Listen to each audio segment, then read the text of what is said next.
Hello दोस्तों, स्वागत है आप सभी का। जैसे कि हम चर्चा कर रहे हैं कि आने वाला जो 2022 का साल है, वो सभी लग्नों के साथ कैसा रहने वाला है, तो आज हम चर्चा करेंगे, वो होगा हमारा मकर लगन। मकर लगन के जो जातक-जातिकाएँ हैं और साथ ही साथ जो मकर राशि के भी जातक-जातिकाएँ हैं, इनके साथ क्योंकि एक फैक्टर चल रहा है, वो है साढ़े साती का बेस। तो साढ़े साती को लेकर मैं अलग से एक पूरी वीडियो बना दूँगा, जिसमें हम शनि और उसके ग्राउंड्स के ऊपर साढ़े साती को एनालाइज़ करेंगे। इस समय जो मैं चर्चा कर रहा हूँ, ये जिन भी जातक-जातिकाओं की कुंडली में, ये इसको हम कहते हैं प्रथम भाव, वहाँ पे 10 नंबर लिखा है, उनके लिए ये चीज़ सपोर्ट करेगी। साथ ही साथ जिनके चंद्रमा या सूर्य 10 नंबर की राशि में बैठे हैं, उनके लिए भी ये वीडियो काम की होगी। इस पूरे वीडियो का प्रॉपर यूटिलाइज़ करने के लिए आपको क्या करना है, किसी भी सॉफ्टवेयर से अपनी कुंडली को बनाइए। कुंडली को बनाने के बाद सबसे पहले ये देखिए आपके ऊपर दशा किस ग्रह की चल रही है। एक होगी महादशा, दूसरी होगी अंतर्दशा। इन दोनों ग्रहों का आपको षटबल देखना है। विंशोपक बल मिल जाए तो बहुत अच्छी बात है। और साथ ही साथ इनके बल के अंदर ये देखना है कि 100 से ऊपर या 1 से ज़्यादा है तो पॉजिटिव। अगर 1 से कुछ कम है तो कोई दिक्कत नहीं। अगर 80 या 0.8 या इसके नीचे है, तब ही कोई उपाय की ज़रूरत पड़ती है। साथ ही साथ जब आप इनके षटबल को देख लेते हो, इसके बाद आप इसके अष्टक वर्ग को देखो कि जिस राशियों से इन ग्रहों का गोचर होने वाला है, वहाँ पे इन्हें कितने बिंदु या कितने पॉइंट्स मिले हैं। 4 प्लस पॉइंट्स में हम ज़्यादातर मानते हैं कि जो गोचर है वो पॉजिटिव होता है। अगर 4 से कम हो तो पराष्टक वर्ग को देखिएगा कि किस ग्रह ने वहाँ पे पॉइंट्स दिए हैं। अगर अच्छे ग्रह ने पॉइंट दिए हैं तो कम पॉइंट्स में, यानी कि 4 से कम के बाद भी वो चीज़ों को सपोर्ट करता है, अच्छा करने का प्रयास ज़रूर करता है। साथ ही साथ अब आपको ये भी देखना है कि एक वहाँ पे जो प्लैनेटरी पोजीशंस की टेबल होती है, उसमें एक चीज़ लिखी होगी असेंडेंट या फिर लगन। उसकी कुछ डिग्रियाँ होंगी, 0-0 से लेकर वो 30.00 तक के डिग्री के बीच में कहीं भी आ सकता है। तो अगर 0-0 से लेकर वो 10 डिग्री तक है तो सूर्य मिड पॉइंट लॉर्ड होगा। अगर आपका 10 से ज़्यादा है और 23.20 के बीच में है तो मून आपका मिड पॉइंट लॉर्ड होगा। और अगर आपका 23.20 से ज़्यादा है और 30 डिग्री के बीच है तो मार्स आपके लिए मिड पॉइंट लॉर्ड होगा। इसमें से जिनका भी मिड पॉइंट लॉर्ड मून आएगा, उनसे अनुरोध है कि वो 2 महीने के लिए अपने आप को ऑब्जर्व करें। हर ढाई-ढाई दिन में जब उनका चंद्रमा शिफ्ट होता है, तो वो उस चीज़ को कहीं पे एक बार नोट कर लें, ताकि आपको पूरे लाइफ ये टेबल हेल्प करेगी। इतने करोड़ों लोग जो हैं मकर लगन के अंदर जन्म लेते हैं, तो इसमें हम एनालिसिस कैसे करेंगे, इसको पहले समझ लीजिए। जो मैं मिड पॉइंट लॉर्ड आपको बता रहा हूँ, सन, मून एंड मार्स। मून वालों के लिए तो मैं लास्ट में बता दूंगा कि मून किस हाउस में क्या रिजल्ट कर सकता है, फिर भी उनसे आग्रह है कि वो ऑब्जर्व करेंगे। बाकी लोग जो हैं वो अपने मिड पॉइंट लॉर्ड पे फोकस करेंगे, क्योंकि आप इस समय क्या सोचने वाले हो और बड़े लेवल पे आपकी कुंडली जो है आपके लिए क्या दिशा बनाने वाली है, इसको हम देख रहे हैं। तो जो बड़े ग्रह हैं वो क्या बता रहे हैं, पहले इसको देख लेते हैं। और उन्हीं चीज़ को ये जो छोटे-छोटे ग्रह हैं वो अपने ट्रांजिट्स में धीरे-धीरे करके रिजल्ट्स की तरफ बढ़ाते हैं। मकर लगन के अंदर हम देखें तो शनि जो हैं, जो कि 2.5 साल तक बैठने वाले ग्रह हैं, वो लगन में मौजूद है जनवरी 2020 से। कहीं न कहीं इन्होंने चुनौतियाँ बना के रखी हैं अपने करेज में, छोटे भाई-बहनों के साथ या कम्युनिकेशंस में, क्योंकि थर्ड एस्पेक्ट उनके थर्ड हाउस पर है। साथ ही साथ कहीं न कहीं शनि का 7th एस्पेक्ट जो है वो हाउस ऑफ मैरिज के ऊपर है, पार्टनरशिप्स के ऊपर है। मैरिड लोग मैरिज के अंदर कुछ चैलेंजेस फेस कर रहे हैं, और जिनका पार्टनरशिप्स है या जो हम कह सकते हैं अनमैरिड लोग हैं, वो दूसरों के साथ एक समन्वय बिठाने में कुछ चुनौतियाँ महसूस कर सकते हैं। 10th एस्पेक्ट है आपके 10th हाउस के ऊपर, इसलिए कहीं न कहीं आपका जो प्रोफ़ेशन है, आपके जो रोज़मर्रा के काम हैं, उसमें कुछ डिले होना, कुछ फ्रस्ट्रेशन होना, कुछ परेशानियाँ होना, ये सारी चीज़ों को कहीं न कहीं यहाँ पे शनि बना रहे हैं, ठीक है? अब जॉइंट एस्पेक्ट को समझना होता है, क्योंकि जिन हाउसेस में जॉइंट एस्पेक्ट है, उससे जुड़ी हुई चीज़ें काफ़ी हद तक होती हुई नज़र आती हैं। तो कहीं न कहीं हम देखें कि केतु जो दूसरा 1.5 साल तक एक जगह बैठे रहने वाला ग्रह है, वो जो बता रहा है, वो क्या बता रहा है, इसको समझिए। जो केतु है उसका एस्पेक्ट भी है थर्ड हाउस ऑफ करेज पे, यानी कि या तो छोटी यात्राओं से जुड़ा हुआ कोई काम होने वाला है, या तो हम ये कह सकते हैं कि कहीं ना कहीं आपकी ज़िंदगी में जो आपसे छोटे भाई बहन हैं उनसे जुड़े हुए कोई वर्क्स हो सकते हैं, या फिर कम्युनिकेशन के ऊपर कोई वर्क्स हो सकता है। इसी तरीके से आपकी लाइफ में इस समय सेवन्थ हाउस के ऊपर शनि और केतु का प्रभाव है, तो मैरिज रिलेटेड कोई चीज़ें हो सकती हैं, पार्टनरशिप रिलेटेड कोई चीज़ें हो सकती हैं, बिजनेस रिलेटेड कोई चीज़ें हो सकती हैं। इसके बाद हम अगर देखें तो केतु का एक जो एस्पेक्ट होगा जिसे हम कहते हैं कि पंचम नवम के अलावा सप्तम, तो सप्तम एस्पेक्ट केतु का है वो है आपके फिफ्थ हाउस पे। फिफ्थ हाउस होता है रोमांस का, चाइल्ड का, या फिर एजुकेशन का, तो कहीं ना कहीं उसके ऊपर भी हमारे सोचने की शक्ति के ऊपर भी राहु और केतु का प्रभाव है। गुरु की बात करूं एक बार, तो गुरु जो हैं उनकी दृष्टि है अष्टम भाव पे। अष्टम भाव का मतलब है कि ज़िंदगी में कुछ बदलाव लाना चाहते हैं। गुरु की एक दृष्टि जो है वो आएगी आपके सिक्स्थ हाउस पे, जो कि हमारे लिए होता है कर्ज का, रोग का, रिपू का। तो यहाँ पे हमें थोड़ा सा समझना चाहिए, बट ये सिक्स्थ हाउस सर्विस का भी होता है, तो सर्विस में कुछ पॉजिटिविटी देखने को मिलेगी। गुरु की एक दृष्टि है टेंथ हाउस के ऊपर, जो कि स्टेटस का होता है। शनि और गुरु की साझा दृष्टि है टेंथ हाउस पे, तो कहीं ना कहीं आपके स्टेटस में राइज के लिए भी ये सारी चीज़ें अप्रैल तक आपको हेल्प करेंगी। अब बात करें जिन भी लोगों का मिड पॉइंट लॉर्ड सूर्य था, तो सूर्य अष्टम भाव के स्वामी हो जाते हैं, और साथ ही साथ वो इस समय मौजूद कहाँ पर है, ट्वेल्थ हाउस में मौजूद है 1 जनवरी 2022 को जब हम कुंडली बनाते हैं। तो ये विपरीत राजयोग की परिस्थिति है, अपने हेल्थ पे ध्यान दीजिएगा। कहीं ना कहीं ये विपरीत राजयोग आपको फ़ायदा देता हुआ दिखेगा, क्योंकि ऐसी सिचुएशन में शुक्र जो कि ट्वेल्थ हाउस में दिख रहे हैं कुछ परेशानियां देंगे टेंथ हाउस के लॉर्ड होके आपको सर्विस के अंदर, लेकिन कहीं ना कहीं एक अच्छी ग्रोथ का भी ग्राउंड तैयार करेंगे महीने की शुरुआत में शुक्र के साथ सूर्य यहाँ पर। साथ ही साथ आप ये देखिए कि जो बुध हैं वो इस कुंडली में नाइन्थ हाउस और सिक्स्थ हाउस के लॉर्ड हैं, जो कि फर्स्ट हाउस के लॉर्ड के साथ कनेक्ट हो रहे हैं। कहीं ना कहीं किस्मत और थोड़ा सा सिक्स्थ हाउस, कंपटीशन, संघर्ष, ये चीज़ें साथ में चलनी है, तो इन दो चीज़ों को अपने को पॉजिटिव वे में लेना है। जो सूर्य जिनका मिड पॉइंट लॉर्ड है वो सरकारी कामों में थोड़ा सा परेशान रह सकते हैं शुरुआत में, ठीक है, आगे जाके उनको कुछ फ़ायदा बनेगा। जिन लोगों का चंद्रमा है वो चंद्रमा वालों को एक बार खुद से नोट करना पड़ेगा। जिन लोगों का मिड पॉइंट लॉर्ड 23 डिग्री और 30 डिग्री के बीच में था, मंगल था, उनके लिए देखें तो उनकी जो सोच है वो ज़्यादा लाभप्रद है। कहीं ना कहीं वो अपने बुद्धि का, बौद्धिक बल का बहुत अच्छा प्रयास और बहुत ज़्यादा सफल प्रयोग कर लेंगे, और वो लोग कोई कॉम्पिटिटिव एग्ज़ाम्स को क्रैक करते हुए भी दिख सकते हैं, या फिर वो अपने अर्निंग के सोर्सेस में कुछ नया इंट्रोड्यूस करते हुए भी दिख सकते हैं, क्योंकि उनके अंदर मंगल का करेज भी है और मंगल अपनी ही राशि में मौजूद हो जाएगा।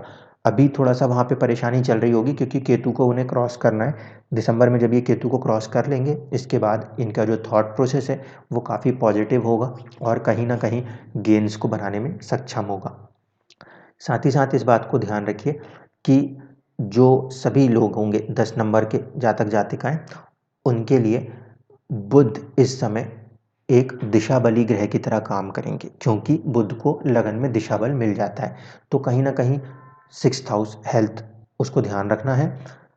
प्लस पॉइंट ये है कि किस्मत का स्वामी जब दिशा बल होता है तो किस्मत आपका पूरा साथ देगी, आप अपने हार्ड एफर्ट्स पे पूरा ट्रस्ट कर सकते हैं।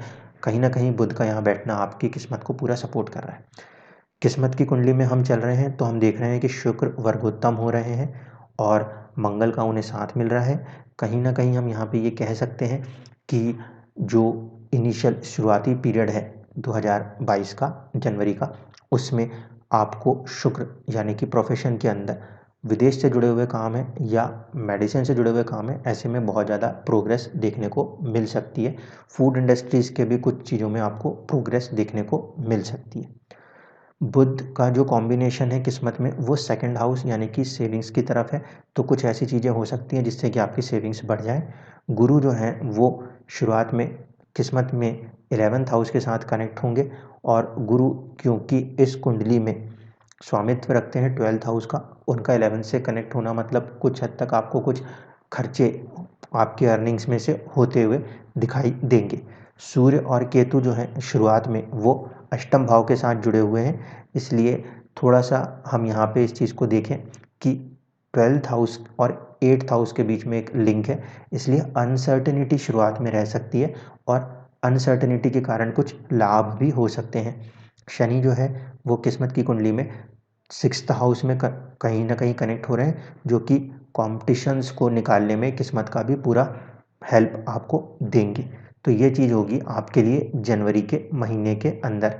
अब हम देखते हैं कि फरवरी के महीने में क्या होगा। तो हम अगर 1 फरवरी के लिए कुंडली को प्रिपेयर करते हैं तो फिर वो क्या सिचुएशन बनती है, आइए अब इसको देखते हैं। ये हमारा है मकर लगन, ये हमारे लिए हुआ मकर लगन, और किस्मत के लिए भी हम इसको देखें तो यहाँ पे हमारे पास आ गया मकर लगन की कुंडलियाँ। इस समय क्या हो रहा है, इस समय ये हो रहा है कि जो मंगल हैं वो 12th हाउस में कनेक्ट हो रहे हैं, यानी कि ऐसे समय में आप प्योरली मांगलिक बन जाएंगे। मैरिड लोग यहाँ पे थोड़ा सा सतर्क हो जाइएगा। इसके बाद हम देखें सूर्य जो है वो कहीं ना कहीं आपके 1st हाउस में कनेक्ट हो रहे हैं। सूर्य लॉर्डशिप रखते हैं 8th हाउस की, ट्रांसफॉर्मेशंस की, और उनका 1st हाउस के साथ कनेक्शन है। वहीं पर आपको बुध और सूर्य की भी युति नज़र आती है, इसलिए हम यहाँ कह सकते हैं ये वो पीरियड होगा फरवरी, या फिर हम कह लें 15 जनवरी के बाद से 15 फरवरी तक का, जहाँ पे आपके स्टेटस में भी कुछ एक ट्रांसफॉर्मेशंस देखने को आपको मिलेंगे, क्योंकि अष्टम का स्वामी भी वहाँ कनेक्ट है। वो किस्मत के स्वामी बुध के साथ भी जुड़ रहे हैं, बुध वहाँ पे दिशा बली है, इसलिए मंगल और शुक्र यहाँ पे 12th में कनेक्ट हो रहे हैं। तो वीनस जो कि कहीं ना कहीं 5th और 10th हाउस के लॉर्ड है, वो 12th में कनेक्ट होना, वीनस का 12th में कनेक्ट होना अच्छा है, लेकिन थोड़ा सा 12th हाउस जो है वो मेंटल स्ट्रेस का है, तो प्रोफेशन में मेंटल स्ट्रेस बरकरार रहेगा। मंगल की मौजूदगी भी थोड़ा सा स्ट्रेस देगी। ये 2-3 चीज़ों को आपको पहले ध्यान रखना है। इसके साथ साथ अब बात करें जिन भी जातक जातिकाओं का जो मिड पॉइंट लॉर्ड था सूर्य, उनके लिए ये परिस्थिति अच्छी है, हेल्थ के लिए पोजीशन ठीक कही जाएगी। कहीं ना कहीं एक राइज की तरफ वो अपने थॉट पे लेकर आएंगे और अपनी पर्सनालिटी को एक पॉजिटिव राइज देते हुए नजर आएंगे। जिन लोगों का मिड पॉइंट लॉर्ड मंगल है, उन जातक जातिकाओं को थोड़ा सा सतर्क रहना चाहिए, क्योंकि 12th हाउस के साथ कनेक्शन हो रहा है। तो हॉस्पिटल और इस तरीके की नेगेटिव एनर्जीज अपने आप को इम्पैक्ट ना करें, इससे अपने को संभलने की ज़रूरत है। कॉम्पिटिशन्स के लिए ये पीरियड अभी भी अच्छा है, और कहीं ना कहीं विदेश से जुड़े हुए अगर कोई काम है, एमएनसीज के कोई काम है, तो उसके लिए ये पीरियड बहुत अच्छा माना जा सकता है। किस्मत की कुंडली में अगर आप ध्यान से देखेंगे तो इस समय हमारा जो मंगल है वो नीच हो रहे हैं, शनि के साथ कनेक्ट हो रहे हैं, तो थोड़ा सा मानसिक परेशानी रह सकती है उन जातक जातिकाओं को जिनका कि मिड पॉइंट लॉर्ड मंगल था। सूर्य को हम देख रहे हैं तो वो किस्मत की कुंडली में 6th हाउस में है। जिन भी जातक जातिकाओं का सूर्य मिड पॉइंट लॉर्ड था, वो हेल्थ का थोड़ा सा ध्यान रखिएगा, लेकिन कहीं ना कहीं किस्मत आपको यहाँ पे कॉम्पिटिटिव एग्जाम्स में कहीं ना कहीं पॉजिटिव रिजल्ट्स देती हुई दिखाई देगी। शुक्र जो है वो किस्मत की कुंडली में नीच होंगे, किस्मत के ही भाव में जाकर, तो थोड़ा सा चुनौतियाँ आपको आपके प्रोफेशनल लाइफ में देखने को मिलेंगी फरवरी के महीने में। इसके लिए हमें मेंटली प्रिपेयर्ड रहना चाहिए। गुरु जो कि नीच होंगे आपके प्रथम भाव में किस्मत की कुंडली में, तो 12th हाउस और 3rd हाउस का लॉर्ड होकर अगर वो नीच होते हैं तो नुकसान या फिर जो खर्चे हैं उनमें कुछ हद तक वो कोशिश करेंगे कमी लाने की। तो यहाँ पे इस चीज़ को हम पॉजिटिव वे में देख सकते हैं। ओवरऑल अगर हम फरवरी के महीने की बात करें तो फरवरी का महीना जो है वो एक तरीके से गेनफुल हो सकता है कॉम्पिटिटिव वेज में। थोड़ा सा चुनौतियाँ देखने को मिलेंगी प्रोफेशनल लाइफ के अंदर। इसके बाद हम चर्चा करते हैं कि जो हमारा मार्च का महीना होगा वो कैसा जाएगा। तो अब हम कुंडली बनाएंगे मार्च के महीने के लिए। मार्च के महीने की कुंडली जब हम बनाते हैं 1 मार्च 2022 की, तो हमें क्या देखने को मिलता है, ज़्यादातर लग्नों में ये एक पॉजिटिव पोजीशन बन के उभर रही है, और कहीं ना कहीं मकर लगन में भी ये एक पॉजिटिव पोजीशन बनेगी। कैसे, देखिए, इस समय जो 1 मार्च की कुंडली हम बनाते हैं तो कई सारे ग्रह आपको आपके 1st हाउस में देखने को मिलेंगे। मंगल, बुध, शुक्र, शनि, चंद्रमा तो मूव कर जाने वाला ग्रह होगा। तो कहीं ना कहीं हम ये कह सकते हैं कि इस समय आपका जो पर्सनालिटी है उसके ऊपर 4 ग्रहों का इम्पैक्ट है। इस समय भी आप मांगलिक रहने वाले हैं, जो भी मैरिड लोग हैं उनको थोड़ा सा सतर्क रहना चाहिए। सबसे मेन चीज़ ये कि 4 ग्रहों का फर्स्ट हाउस में कनेक्शन होना ये इस बात को बताता है कि आपके पर्सनैलिटी में या आपके फिजिकल हेल्थ में कुछ चेंजेस होने की संभावना बनती है। हम इसके प्लस पॉइंट को देखने की कोशिश करें तो मंगल जो है वो 4th हाउस का लॉर्ड है और 11th हाउस का लॉर्ड है। मार्स का यहाँ पे आना और उच्च का होना आपको कुछ बड़ा लाभ दिला सकता है, ठीक है, क्योंकि लाभ से भी पर्सनैलिटी में चेंजेस आते हैं। साथ ही साथ किस्मत का स्वामी है बुध, वो भी कनेक्ट है, तो किस्मत से भी कुछ चीज़ें आपको और ज़्यादा हेल्पफुल होंगी या फादर का भी सपोर्ट मिलता हुआ दिखेगा, क्योंकि अभी भी बुध जो है वो दिशा बली है। इस बात को ध्यान रखिए कि बुध जो है वो 6th हाउस का लॉर्ड है, जो कि कॉम्पिटिशन्स में सक्सेस देता है, लेकिन ये रोग चोट का भी भाव है, तो थोड़ा सा हमको यहाँ पे समझने की ज़रूरत है। जो भी जातक जातिकाएँ थोड़ा सा लेटर एजेस में है, मतलब प्रोफेशनल एज से ऊपर है, वो और जो छोटे बच्चे हैं वो अपने हेल्थ का यहाँ पे ज़्यादा ध्यान रखिएगा। शुक्र का यहाँ पे कनेक्ट होना अच्छा माना जाएगा, क्योंकि 10th हाउस का लॉर्ड जो है वो किस्मत के लॉर्ड के साथ ही कनेक्ट हो रहा है। तो प्रोफेशनल राइज के लिए मार्च का महीना जो है आपके मकर लगन के सभी जातक जातिकाओं के लिए एक पॉजिटिव नज़र आता है। अगर हम इसको कनेक्ट करने की कोशिश करें पहले किस्मत से, तो हम देखते हैं कि शुक्र जो है वो कहीं ना कहीं वर्गोत्तम है, मंगल जो है वो वर्गोत्तम है, यानी कि प्रोफेशन 10th हाउस और कहीं ना कहीं 11th हाउस, इन दोनों के लॉर्ड वर्गोत्तम है। तो आपका कर्म और आपको कर्म से होने वाला लाभ जो है वो मार्च के महीने में काफ़ी पॉजिटिव वे में देखने को मिलेगा। साथ ही साथ अगर हम मार्च के महीने में देखें तो शनि जो है, जो कि यहाँ पे फर्स्ट और सेकंड हाउस के लॉर्ड होते हैं, वो 8th में दिख रहे हैं, यानी कि कहीं ना कहीं पर्सनालिटी में एक ट्रांसफॉर्मेशन किस्मत के थ्रू शनि लाने का प्रयास कर रहे हैं। गुरु जो हैं, जो कि आपके बैठे हैं सेकंड हाउस में, वो किस्मत में कहीं ना कहीं 3rd हाउस के साथ कनेक्ट होंगे। 3rd हाउस जैसे मैंने बताया कि अपने पराक्रम से आप अपना ट्रांसफॉर्मेशन लेकर आते हो, तो उसके लिए ये एक पॉजिटिव पीरियड माना जाएगा। अब हम बात करें जिन भी जातक जातिकाओं का जो मिड पॉइंट लॉर्ड सूर्य था, यानी कि 0 से 10 डिग्री के बीच थे, वो अपने परिवार में और कुछ हद तक अपने सेविंग्स के ऊपर ज़्यादा फोकस होते हुए नज़र आते हैं, और किस्मत में भी सूर्य वहीं मौजूद है, इसलिए वो बहुत स्ट्रांगली सेविंग्स और फैमिली के साथ जुड़े हुए नज़र आएंगे। जिन जातक जातिकाओं का मिड पॉइंट लॉर्ड मंगल है, वो भी कहीं ना कहीं अपनी पर्सनैलिटी अपने ऊपर बहुत ज़्यादा फोकस होने वाले हैं और अपना एक अच्छा राइज करने वाले हैं, क्योंकि यहाँ पे मंगल उच्च के भी होंगे और कहीं ना कहीं वो वर्गोत्तम भी होने वाले हैं। तो ये कहा जा सकता है कि मकर लगन के जातक जातिकाओं के लिए जो पीरियड है वो कहीं ना कहीं उनके सेल्फ राइज के लिए बहुत अच्छा है मार्च का। अब बात ये कि साढ़े साथी का जो फैक्टर हमें काउंट करना है, वो फैक्टर हम शनि से ये देखते हैं कि बाकी के प्लैनेट्स फ्रेंडली हैं या एनिमी। उसके लिए मैं पूरी एक वीडियो बना के आपको समझाऊंगा, उस वीडियो से आप अपने साढ़े साथी के फैक्टर को भी कनेक्ट कर लीजिएगा। अब चर्चा इस बात की कि दशा जिसकी चल रही है तो उसका क्या लिंक होगा, और चंद्रमा वालों के लिए तो दशा समझ लीजिए। जिन भी जातक जातिकाओं के ऊपर शनि की दशा चल रही है, महादशा भी होगी और अंतरदशा में भी कुछ होंगे, तो आप इसी चीज़ को 2 बार सुन लीजिएगा, क्योंकि एक ग्रह महादशा में दिखता है, कोई दूसरा ग्रह अंतरदशा में दिखता है। आपके ऊपर अगर शनि की महादशा चल रही है तो ये पीरियड आपसे बहुत हार्ड एफर्ट कराएगा, आपकी पर्सनैलिटी का राइज कराने के लिए, आपकी सेविंग्स, आपकी फैमिली के जो आपकी डेली की नीड्स है या उन चीज़ों को कंप्लीट कराने के लिए, क्योंकि शनि का यहाँ काम होता है पर्सनैलिटी का राइज कराओ, और साथ साथ इंसान के लिए जो सेविंग्स है, जो उसके खाने पीने के लिए सेकंड हाउस होता है, उसके लिए वो एक हार्ड एफर्ट्स के बाद बिग गेन्स देने के लिए तैयारी करता है। तो शनि की दशा इस तरीके से प्रयास करती है। जिन भी जातक जातिकाओं के ऊपर गुरु की महादशा या अंतरदशाएं चल रही हैं, वो थोड़ा सा सतर्क होइएगा। गुरु की महादशा इस लगन के अंदर ये बताती है कि थोड़ा सा मानसिक परेशानी रहेगी, क्योंकि गुरु 12th हाउस के लॉर्ड होते हैं, लेकिन साथ साथ 3rd हाउस के लॉर्ड होने के कारण उनका जो पराक्रम है, उनका जो साहस है, वो उनकी ज़िंदगियों को बदलने वाला होता है। तो गुरु की दशा जो है वो कहीं ना कहीं मकर लगन के जातक जातिकाओं के लिए उनके खुद के अथक प्रयास से उनकी ज़िंदगियों को बदलने वाली होती है। जहाँ तक बात करें मंगल की, तो मंगल जो है नेचुरली एक क्रूर ग्रह होने के कारण उनकी दशा थोड़ी सी चुनौतीपूर्ण होती है, लेकिन मकर लगन में मंगल जो है वो 4th और 11th हाउस के लॉर्ड होने के कारण कहीं ना कहीं आपकी प्रॉपर्टी और आपके गेन्स को मेंटेन करने की पूरी कोशिश करते हैं, हार्ड एफर्ट्स जरूर देते हैं वो। शुक्र की अगर हम बात करें तो शुक्र की महादशा जो है मकर लगन के अंदर वो अच्छी मानी जाती है, क्योंकि इसका एक कनेक्शन है 5th हाउस पूर्व पुण्य से, और दूसरा जो है वो होता है आपके 10th हाउस से। अगर आपकी जन्म कुंडली में शुक्र नीच ना हो तो कहीं ना कहीं आपको फ़ायदा ज़रूर देता हुआ नजर आएगा ये पीरियड, जो कि शुक्र की दशा होती है।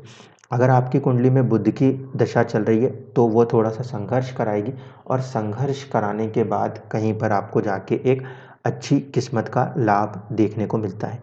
चंद्रमा की दशा अगर चल रही हो तो थोड़ा सा हेल्थ पे ध्यान देने की ज़रूरत है। वो कहीं ना कहीं पॉजिटिव गेन्स देती है, लोगों के साथ जुड़ना और पद प्राप्ति कराती है। सूर्य की महादशा जिंदगी में बदलाव को दर्शाती है, क्योंकि वो 8th हाउस के लॉर्ड है, ट्रांसफॉर्मेशन उनका काम है। लेकिन उसका जो बदलाव है वो कहीं ना कहीं आपके लिए पॉजिटिव ही काम करता है, तो उसमें भी आपको घबराने की ज़रूरत नहीं होती। इसके बाद आपका जिन भी जातक जातिकाओं का चंद्रमा जो कि मिड पॉइंट लॉर्ड बन रहा था, उनके लिए बता दूं, अगर आपका चंद्रमा फर्स्ट हाउस के साथ कनेक्ट होता है तब उस समय आप अपने पर्सनैलिटी अपने आप पे ध्यान दे रहे होते हो। जब आपका चंद्रमा सेकंड हाउस कनेक्ट होता है उस समय कहीं ना कहीं आप अपनी सेविंग्स के ऊपर ध्यान देते हो। यहाँ पे जो राशियाँ हैं वो दोनों शनि की राशियाँ हैं, इसलिए पहले भाव में इंसान थोड़ा सा जो है वो अपने आप पे इंट्रोवर्ट होता है। सेकंड हाउस में क्योंकि वो एक ह्यूमैनिटेरियन नेचर की राशि है तो ज़्यादा ह्यूमैनिटेरियन होता है। जब थर्ड हाउस में आपका चंद्रमा आता है तो आप में करेज आता है, साथ ही साथ आप में कुछ ज्ञान आता है, क्योंकि वो ज्ञान के सुख की राशि है। जब चंद्रमा चौथे भाव में आता है, मंगल के क्षेत्र में आता है, उसको दिशा बल मिलता है। ऐसे समय में आप बहुत ज़्यादा करेज वाले काम करते हो, लेकिन अपने फैमिली के साथ फिर भी जुड़े रहने का पूरा प्रयास करते हो। जब आपका चंद्रमा पंचम भाव में आता है, वहाँ पे वो उच्च का हो रहा होता है, तो आप बहुत ज़्यादा खुशी महसूस करते हो। संतान पक्ष के बारे में भी सोच सकते हो, लव रोमांस के बारे में भी सोच सकते हो। जब आपका चंद्रमा छठे भाव में आता है तो आप बहुत ज़्यादा जल्दबाज नेचर के होते हो। वहाँ पे थोड़ा सा एक एक्सीडेंट का खतरा रहता है, बट वो कॉम्पिटिशन्स के पॉइंट ऑफ व्यू पे बहुत अच्छी पोजीशन है। जब चंद्रमा 7th हाउस में आता है तो आप बहुत ज़्यादा इमोशनल हो जाते हो। ये चीज़ें अच्छी नहीं है, बहुत ज़्यादा डिस्टर्बेंस करने लगती हैं। जब चंद्रमा अष्टम में आता है तो उसे सूर्य का साथ मिलता है। अष्टम में चंद्रमा थोड़ा सा परेशान करता है मानसिक तौर पे या भावनात्मक तौर पे, लेकिन सूर्य की राशि मौजूद होने के कारण आप यहाँ पे भी कुछ ना कुछ पॉजिटिव खोजने वाले बन जाते हो। जब चंद्रमा आपका किस्मत 6 नंबर या 9 नंबर के जो भाव है, जहाँ पे 6 नंबर की राशि लिखी है वहाँ पे जुड़ता है, तो वो कुछ ना कुछ फ्रूटफुल चीज़ें आपकी किस्मत में करके जाता है। जब चंद्रमा आपके 10th हाउस जहाँ 7 नंबर लिखा है वहाँ जुड़ता है तो आप में काफ़ी हद तक कलात्मक प्रवृत्तियाँ बढ़ती हैं, और आपका जो काम को करने का मन है वो ज़्यादा बढ़ता है। लेकिन इस समय आपको अपॉर्चुनिटियाँ कम मिलती हैं, क्योंकि चंद्रमा यहाँ पे दिशा बल खो देता है। जब चंद्रमा आपके लाभ भाव में आता है, जहाँ पे 8 नंबर लिखा है वहाँ पे वो नीच का होता है। ऐसी परिस्थिति में हमारे को थोड़ा सा अपना जो माहौल है वो संघर्षमय दिखाई देता है, लेकिन फिर भी आप संघर्षमय माहौल में भी अपने आप को लाभप्रद बना लेते हो। इसके बाद जब चंद्रमा 12वें घर में जहाँ 9 नंबर लिखा है वहाँ पे एंटर होते हैं, तो कहीं न कहीं एक आपके अंदर ज्ञान, वो भी कैसा, धार्मिक भावना का ज्ञान उत्पन्न होता है, क्योंकि 12वां घर जो है वो थोड़ा-सा मानसिक परेशानी का है। तो जो लोग धार्मिक ज्ञान से नहीं जुड़ते, वो थोड़ा-सा अपने आप को परेशान-सा महसूस कर रहे होते हैं। आप इस चीज़ को अपने ऊपर 2 महीने के लिए ऑब्ज़र्व करिएगा चंद्रमा की पोज़ीशन से, तो आपको बहुत ज़्यादा क्लोज़ पॉइंट समझ में आ जाएँगे, क्योंकि अष्टक वर्ग में आपको किस भाव में कितने पॉइंट्स मिले, इसके ऊपर भी चीज़ें निर्भर करेंगी। चंद्रमा के साथ ये स्पेशल कनेक्शन देखना होता है। तो मुझे उम्मीद है कि सभी मकर लगन के जातक जातिकाओं को ये जो एनालिसिस है वो समझ में आया होगा। आप सभी के लिए आने वाला साल जो है वो बहुत ही मंगलमय हो। साढ़े साती जो भी आपके साथ परेशानियाँ दे रही हैं वो क्योंकि उतरती हुई है, अप्रैल के बाद उतर जाएगी, तो आने वाला जो वर्ष होगा वो आपको कहीं न कहीं एक अच्छी गेन्स देता हुआ दिख सकता है। इसी पूरी कामना के साथ आज के इस वीडियो का एंड करते हैं। धन्यवाद।